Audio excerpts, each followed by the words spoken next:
குழுமங்களின் பண்புகளில் குழுமங்களின் பாதுகாப்பு நடவடிக்கை பற்றி பார்க்கலாம். கரைப்பான் இருக்கும் குழுமங்கள் அப்படிங்கிறது சிறிதளவு மின்பகுதியில் இருந்தாலே எளிதில் வீழ்படிவாகக்கூடியதாக இருக்கும். சிறிதளவு கரைப்பான் இருக்கும் குழுமம் சேர்த்து அவை நிலைப்படுத்தப்படக்கூடியதாகவும் அமைந்திருக்கும்.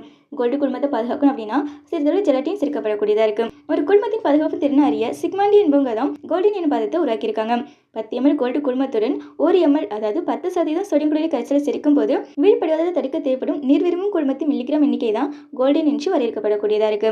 கோல்டின் மதிப்பு குறைவு அப்படின்னா அதனுடைய பாதுகாக்கும் திறன் அதிகம் அப்படின்னு கொடுத்திருக்காங்க. 10 ml கோல்டு குழுமத்துடன் 1 ml அதாவது 10% சோடியம் குளோரைடு கரைசலை சேர்க்கும் போது வீழ்படிவாதலை தடுக்க தேவைப்படும் நீர் விரும்பும் குழுமத்தின் மில்லிகிராம் எண்ணிக்கை தான் கோல்டின் என்று வரையறுக்கப்படக்கூடியதாக இருக்கு.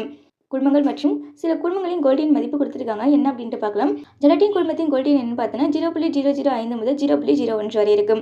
முட்டையின் விண்கரு 0.08 முதல் 0.10 வரையும், நரம்பு கொந்தானது 0.1 முதல் 0.15 என்ற கோல்டின் மதிப்பையும், உருளைக்கிழங்கு ஸ்டார்ச் ஆனது 25 என்ற கோல்டின் மதிப்பையும் பெற்றிருக்கக்கூடியதாக இருக்கு.